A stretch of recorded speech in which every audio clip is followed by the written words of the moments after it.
Arrange marriage हो या love marriage, शादी के बाद हस्बैंड एंड वाइफ दोनों को एक दूसरे को समझने के लिए अच्छा खासा टाइम दरकार होता है। अस्सलाम वालेकुम, welcome back to my channel Taraf Khan vlogs. I hope मेरी यूट्यूब फैमिली बिल्कुल ठीक ठाक होगी। अल्लाह का शुक्र है मैं भी बिल्कुल ठीक हूँ। आज का मेरा व्लॉग उन तमाम फ़ीमेल्स के लिए है, चाहे वो किसी भी एज ग्रुप से हैं, उन तमाम फ़ीमेल्स के लिए है जिनकी शादी अभी होने वाली है या जिनकी शादी अभी नई नई हुई है। अच्छा, कुछ फ़ीमेल्स जिनकी अरेंज मैरिज हुई हुई होती है ना, वो समझती हैं कि जिन ख़वातीन की लव मैरिज हुई हुई होती है ना, वहाँ पर लड़का और लड़की दोनों एक दूसरे को बड़ी जल्दी अंडरस्टैंड करना शुरू कर देते हैं। ऐसा कुछ भी नहीं है। देखें, दो लोग चाहे मैरिज अरेंज हो चाहे लव हो, दो लोग जब तक एक दूसरे के साथ एक छत के नीचे नहीं ना रहेंगे, वो कभी भी एक दूसरे को ऑब्ज़र्व नहीं कर सकेंगे, कभी भी एक दूसरे के नेगेटिव पॉइंट्स के बारे में नहीं जान सकेंगे। सो शादी अरेंज हो लव हो, इससे कोई फ़र्क नहीं पड़ता। दो लोग जब साथ इकट्ठे रहते हैं तभी उन्हें एक दूसरे को अंडरस्टैंड करने का मौका मिलता है और तभी पता चलता है कि असल में दोनों कैसे हैं। क्योंकि जब आप लव में होते हैं तब तो दोनों लोग अपनी बेस्ट साइड एक दूसरे को दिखाने की कोशिश करते हैं। ऐसे ही होता है ना, नेगेटिव साइड तो हर कोई छुपाता है। तो दो लोग जब एक दूसरे के साथ एक छत के नीचे रहते हैं तभी उनका सही से पता चलता है और तभी मुश्किल होती है एक दूसरे को अंडरस्टैंड करने में। एनीवेज, आज मैं आप को बताऊंगी कुछ ऐसे प्रैक्टिकल लाइफ हैक्स जो आपको अपने हस्बैंड को अंडरस्टैंड करने में मदद भी देंगे और एक अच्छी खुशगवार अज़दवाजी ज़िंदगी गुजारने में भी आपको हेल्प करेंगे। सबसे पहला और सबसे ज़रूरी प्रैक्टिकल लाइफ हैक ये है कि जैसे ही आपकी शादी होती है, शादी के बाद से आपने सुबह का नाश्ता अपने हस्बैंड के साथ ही करना है। ठीक है, चाहे नाश्ता वो पूरा नाश्ता करते हैं, चाहे नाश्ते के नाम पर सिर्फ चाय लेते हैं, जो भी है, आपने हस्बैंड के साथ बैठकर ही नाश्ता करना है। कुछ लड़कियां ऐसी होती हैं कि हस्बैंड को नाश्ता नहीं बना कर देती हैं, हस्बैंड्स काम पर चले जाते हैं, वो ख़ुद सो रही होती हैं, तो या मुलाजिम नाश्ता बना देते हैं या माएँ नाश्ता बना देती हैं या घर में अनमैरिड बहनें होती हैं वो नाश्ता बना देती हैं। ये नहीं करना आपने अपने हस्बैंड का नाश्ता ख़ुद बनाना है और ख़ुद उनके साथ बैठकर करना भी है। कुछ केसेस में ऐसे होता है कि लड़कियां भी वर्किंग होती हैं, लड़के भी वर्किंग होते हैं शादी के शुरू में, तो ज़्यादा अच्छी बात है क्योंकि दोनों जल्दी उठेंगे, दोनों मिलकर नाश्ता करेंगे, दोनों इकट्ठे काम पर जाएंगे, तो ये तो ज़्यादा अच्छी बात हो जाएगी। कुछ भी है, आप हाउस वाइफ हैं, आप वर्किंग हैं, कुछ भी है, आपने नाश्ता सुबह अपने हस्बैंड के साथ बैठकर ही करना है। अच्छा, मुझे पता है बहुत सारी फीमेल्स मेरे इस पॉइंट को अहमियत नहीं देंगी अभी, जबकि उनकी नई नई शादी हुई है, लेकिन यकीन करें जैसे ही 5 से 6 साल गुजरेंगे ना आपकी शादी को, तो आप ये जो सुबह वाला मोमेंट है ना, सुबह वाला जो ब्रेकफास्ट है, ये यकीन करें आप अपने हस्बैंड के साथ करने के लिए तरसेंगी और आप उस मोमेंट को ना बड़ा मिस करेंगी। और फिर क्या होता है, फिर हस्बैंड इतने आदी हो चुके होते हैं कि फिर वो नाश्ते पर बीवी को मिस नहीं करते। वो असल में होता ये है कि शुरू में ना, शादी के शुरू में तो जाहिर है बहुत ज़्यादा प्यार मोहब्बत होता है, एक दूसरे को दोनों ही बड़ी तवज्जो दे रहे होते हैं, लेकिन जैसे जैसे टाइम गुजरता है ना, तो हस्बैंड भी अपनी रूटीन में बिज़ी हो जाते हैं। जब हस्बैंड अपनी रूटीन में बिज़ी हो जाते हैं तो फिर औरत को ना घर में अकेले टाइम गुजारना बड़ा मुश्किल हो जाता है। तो वो कहती है कि यार, ये रात को काम से वापस आते हैं, खाना खाते हैं, मोबाइल देखते रहते हैं या टीवी देखते रहते हैं, सो जाते हैं, कम से कम सुबह नाश्ता मेरे साथ कर लें। असल में वो जो सुबह का नाश्ता है ना, वो चिट चैट मोमेंट होता है, उसमें औरत का ये दिल कर रहा होता है कि वो हस्बैंड के साथ बैठकर नाश्ता करे, चाय पिए और चाय के साथ साथ थोड़ी गुफ्तगू कर ले, अपने दिल की बात कर ले, अपनी दिल की कोई बात अपने हस्बैंड तक पहुंचा दे। तो ये चीज़ शादी के शुरू में फ़ील नहीं होती, बट कुछ साल के बाद बहुत ज़्यादा फ़ील होती है। सो इसीलिए डे 1 से ही आपने अपने हस्बैंड को आदी बनाना है कि सुबह का नाश्ता आपने अपने हस्बैंड के साथ ही करना है, ताकि आगे आने वाले बरसों में आपके हस्बैंड सुबह का नाश्ता आपके बगैर कर ही ना सकें। दूसरा प्रैक्टिकल लाइफ हैक ये है कि आपने ना शुरू से ही एक दूसरे को छोटे छोटे कॉम्प्लीमेंट्स ज़रूर देने हैं। जैसे अगर ये मैं हस्बैंड के लिए बता रही हूँ, अगर आपकी बीवी आपको चाय का कप बना देती है, आपके कपड़े निकाल कर बेड पर रख देती है या कुछ भी छोटा सा काम कर देती है, तो थैंक यू ज़रूर बोला करें। सेम यही कुछ मैं बीवी को कहूँगी। ये छोटे छोटे से कॉम्प्लीमेंट्स ना एक दूसरे को बड़े अच्छे लगते हैं, बड़ा अच्छा फील करवाते हैं एक दूसरे को। इसी तरह अगर बीवी अच्छी लग रही है, उसने कोई नया सूट पहन लिया है या बाल डिफरेंट तरीके से बनवा लिए हैं या कोई अच्छी लिपस्टिक लगाई हुई है, अच्छा कलर लगाया हुआ है, तो हस्बैंड को ना फ़ौरन तारीफ़ करनी चाहिए बीवी की, क्योंकि बीवी सिर्फ हस्बैंड के मुंह से तारीफ़ सुनना चाह रही होती है और उसको किसी की तारीफ़ की ज़रूरत नहीं होती। तो मैं तमाम हस्बैंड्स को बोलूँगी कि अपनी बीवी की तारीफ़ किया करें, डेली बेसिस पर किया करें। वैसे भी ना औरत को अपने हस्बैंड से ये वाले एक्सप्रेशंस चाहिए होते हैं। ये वाली बातें सुनकर ना औरत के अंदर एक एनर्जी आ जाती है, वो खुश हो जाती है।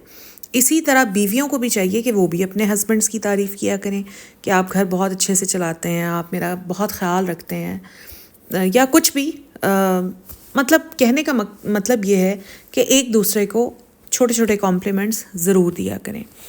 अच्छा, तीसरी चीज़, एक दूसरे को छोटे छोटे सरप्राइजेस दिया करें, छोटे छोटे गिफ्ट्स दिया करें। अब गिफ्ट्स की बात आती है तो औरतें फ़ौरन ही सोच में पड़ जाती हैं, मैं तो कमाती नहीं हूँ तो मैं कैसे गिफ्ट्स दे सकती हूँ।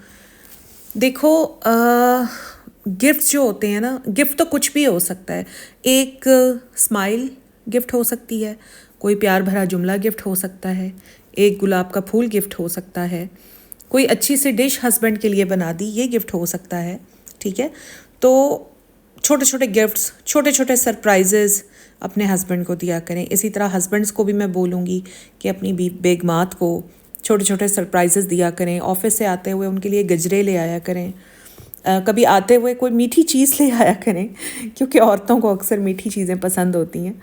तो इस तरह के जो सरप्राइजेज़ हैं या गिफ्ट्स हैं, चॉकलेट दे दी, ठीक है, तो ये इस तरह के सरप्राइजेज़ और गिफ्ट्स एक दूसरे को ज़रूर दिया करें।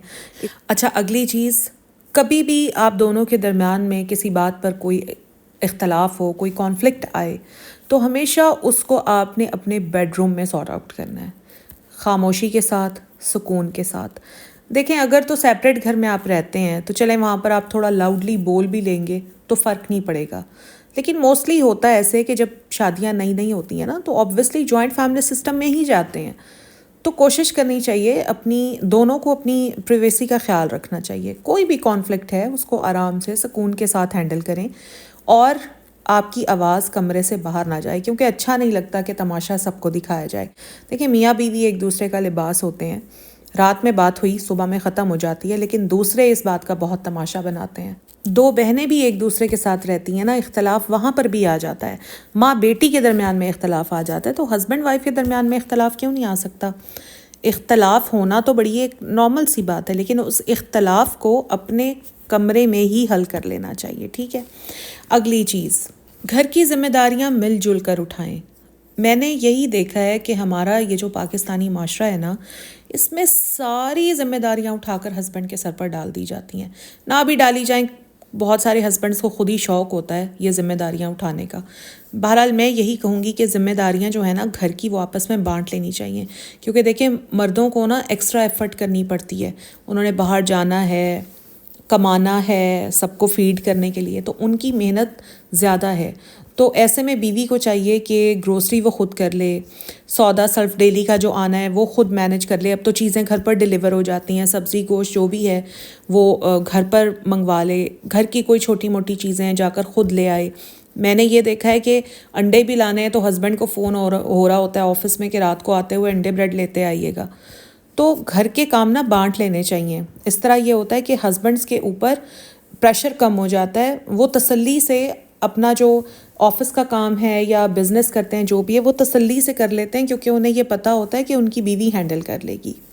और मैं तो बल्कि औरतों को बोलूँगी कि जानबूझकर आप अपने घर की जिम्मेदारियाँ खुद उठाएं, ताकि आपको डीलिंग करने आए लोगों के साथ आप बाहर निकलें, लोगों से मिलें, आपको पता चले कि दुकानदार के साथ आपने किस तरह डील करना है, आपने बिल किस तरह जमा कराना है, आपने बच्चों की बुक्स किस तरह और कहाँ से लेनी है, बच्चों के स्कूल आपने जाना है, किस तरह से बात करनी है। यानी पब्लिक डीलिंग एक हाउसवाइफ को आनी चाहिए।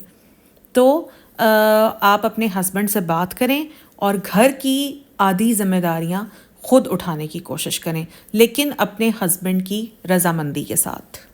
अच्छा, अगली चीज़ की तरफ मैं आती हूँ, वो है कि आपने ना अपनी लाइफ से कभी भी फ़न को ख़त्म होने नहीं देना। अब ये फ़न आप किस तरह अपनी लाइफ में क्रिएट कर सकते हैं? आप वीकेंड्स पर बाहर रेस्टोरेंट्स में जाएं, खाना खाएं, हाई टी के लिए चले जाएं, सिनेमा चले जाएं, मूवी देखने के लिए चले जाएं, किसी हिस्टोरिकल प्लेस पर चले जाएं, किसी पार्क में चले जाएं, कोई ना कोई एक्टिविटी वीक में एक बार आपने रखनी ही रखनी है। एंड आई नो बहुत सारे हस्बैंड्स इस एक्टिविटी में इंटरेस्टेड नहीं होते, तो बीवी ने खुद फोर्स करना है अपने हस्बैंड को। चाहे हस्बैंड का दिल कर रहा हो नहीं करना, आपने हाथ पकड़ के लेके जाना है। ये बहुत ज़्यादा ज़रूरी है। अगर आप ये नहीं करेंगी तो यकीन करें 1.5 साल 2 साल के बाद लाइफ बिल्कुल स्पार्ट हो जाएगी। और अगर आप स्टार्ट में ही ये ज़बरदस्ती नहीं करेंगी तो आपके हस्बैंड को भी आदत नहीं रहेगी फिर आपको कहीं लेकर जाने की। सो अपनी ज़िंदगी से आपने फ़न ख़त्म नहीं होने देना। अच्छा, फिर जैसे ही आपकी शादी होती है ना, छोटी छोटी सेलिब्रेशंस आपने करनी है। जैसे अगर हस्बैंड की कोई प्रमोशन हुई है, कोई बोनस मिल गया है, तनख्वाह बढ़ गई है, सेलिब्रेट करें। ज़रूरी नहीं है पूरे ख़ानदान को इकट्ठा करें, दोनों मियाँ बीवी मिलकर सेलिब्रेट कर लें। अच्छा, फिर बीवी का कोई इस तरह की अगर बीवी वर्किंग है और उसके पास इस तरह की कोई गुड न्यूज़ है, उसको सेलिब्रेट करें। यानी इस सेलिब्रेशन के लिए तो छोटे छोटे मौके चाहिए होते हैं। इसके लिए कोई बड़ा मौका, कोई लॉटरी निकलने की ज़रूरत नहीं है। बीवी की बर्थडे है, सेलिब्रेट करें। हस्बैंड की बर्थडे है, सेलिब्रेट करें। छोटी छोटी चीज़ें सेलिब्रेट करें। हस्बैंड ने नया फ़ोन ले लिया, सेलिब्रेट करें। बड़ा मज़ा आता है। ये सेलिब्रेशंस बड़ी ज़रूरी होती हैं लाइफ के लिए। अगर आप छोटी छोटी सेलिब्रेशंस करेंगे, आप देखिएगा कि हर दिन कितना मज़े का लगता है, कितना अच्छा लगता है। नेक्स्ट चीज़, रात को जब आपके हस्बैंड ऑफिस से वापस आएँ तो आपने उनका फ़ोन साइड में रखवा देना है। ये बदतमीज़ी से नहीं करना, आपने उनको कन्विंस करना है। आपने उन्हें बताना है कि मुझे आपकी ज़रूरत है, मैं आपसे बात करना चाहती हूँ, मुझे आपका टाइम चाहिए, मैं पूरा दिन आपके लिए वेट करती हूँ। इसमें कोई आपकी ईगो का मसला नहीं आ जाएगा, इसमें कोई आपकी हतक नहीं हो जाएगी। बीवी को शौहर का टाइम चाहिए होता है, शौहर को बीवी का टाइम चाहिए होता है, और एक दूसरे को पता होना चाहिए कि दोनों एक दूसरे के लिए कितने ज़रूरी हैं। सो रात में जब आपके हस्बैंड आएँ और खाने वाने से फ़ारिग हो जाएं, कुछ देर उन्हें रेस्ट करने दें और उसके बाद टीवी फ़ोन कर दें साइड में, और दोनों एक दूसरे के साथ टाइम स्पेंड करें, एक दूसरे से बात करें। दोनों का दिन कैसे गुजरा एक दूसरे को बताएं। अच्छा, ये भी हो सकता है कि अगर टीवी देखने का दिल है तो एक दिन हस्बैंड की मर्ज़ी का कोई शो दोनों देख लें और एक दिन वाइफ़ की मर्ज़ी का कोई शो दोनों देख लें। इस तरह दोनों का टाइम बहुत अच्छे से स्पेंड हो जाएगा एक दूसरे के साथ। अच्छा, नेक्स्ट चीज़ जो मैं तमाम फ़ीमेल्स को बोलूँगी कि जो ये तहैया करके आती हैं कि बस अब हम आ गई हैं और अब हमारा मिशन है कि हमने अपने हस्बैंड को चेंज करना है, इसको बस हमने अपनी तरह बनाना है, अब हमारा ये मिशन है, तो ये आप ज़िंदगी की सबसे बड़ी गलती करेंगी। मैं तमाम फ़ीमेल्स को बोलूँगी कि शादी का पहला साल जो होता है ना, वो 2 कामों के लिए होता है। एक तो हस्बैंड को समझना, दूसरा बर्दाश्त करना। तो पहले साल आपने बस ये 2 काम करने हैं और हस्बैंड को बदलने की कोशिश आपने बिल्कुल नहीं करनी। और उसके बाद बहुत इम्पॉर्टेंट पॉइंट कि अगर आप दोनों का किसी बात पर कोई झगड़ा हो जाता है, कोई इख्तलाफ हो जाता है, तो दोनों ने पॉज लेना है, दोनों ने खामोशी इख्तियार करनी है, ठीक है।